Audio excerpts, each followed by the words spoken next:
report this morning pinpoints dangerous conditions that have apparently led to many deaths in facilities known as surgery centers across the U.S. The report by USA Today Network and Kaiser Health News takes an in-depth look at operations performed at these non-hospital facilities. It found more than 260 patients have died after surgery center procedures since 2013. Tony Dokoupil is here with what the investigation shows. Tony, good morning. Good morning. A lot to this investigation. Surgery centers focus on routine same-day operations, and the industry says this can make for cheaper, faster, and more convenient service than in a hospital. But when something goes wrong during surgery, the hospital may be the safer option. I said, go get him, bud. That's the last thing I said to him.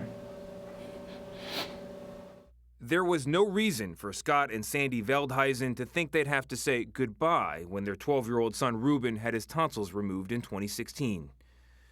Our surgeon said this is not going well. She told us he had coded and they'd called the ambulance.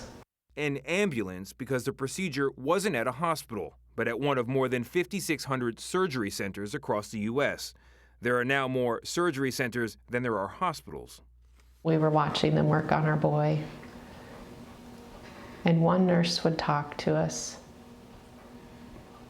and then the doctor said it was done.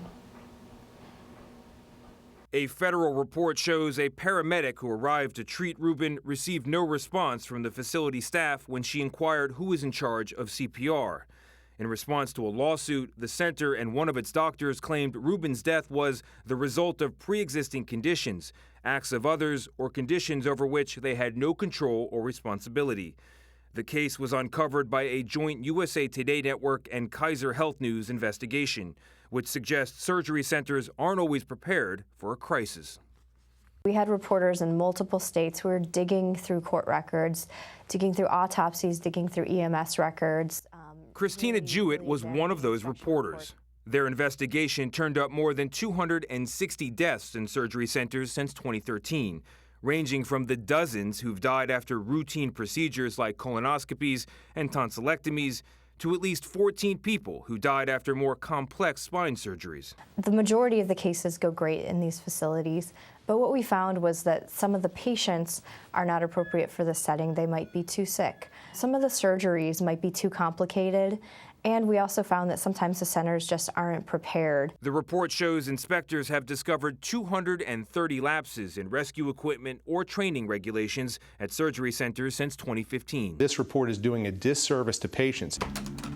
Bill Prentice heads the Ambulatory Surgery Center Association, which represents these facilities.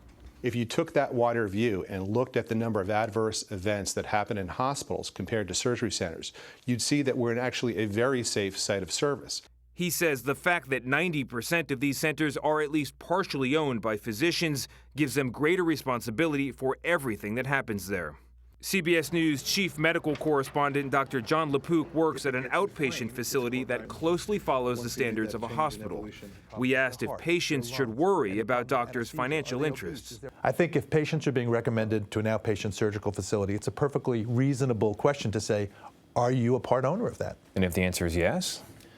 Well, then you have to perhaps go back and forth about, do I really need this? Why am I doing it in this facility versus another facility? Is it just as safe for me to do it in the outpatient setting as the inpatient setting? Perhaps the most high-profile surgery center death was that of Joan Rivers, who stopped breathing during a procedure in 2014. Her daughter, Melissa, filed a malpractice suit claiming doctors took cell phone pictures of the sedated star and fumbled their response to the crisis. The two sides reached a settlement in 2016.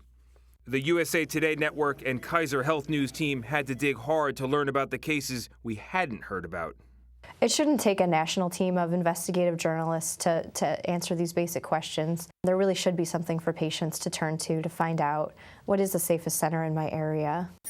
Prentice agrees we need a better system for reporting problems and a simpler way for patients to compare the price and quality of care. We're not about trying to hide from, an adverse event, because the only way you're going to learn from it and improve it and make sure it never happens again is by making sure people know about it.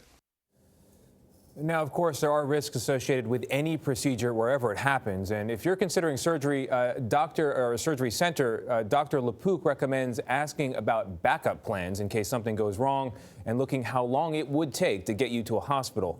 If it's a long distance and your underlying health is poor, you might just want to have that procedure at the hospital in the first place.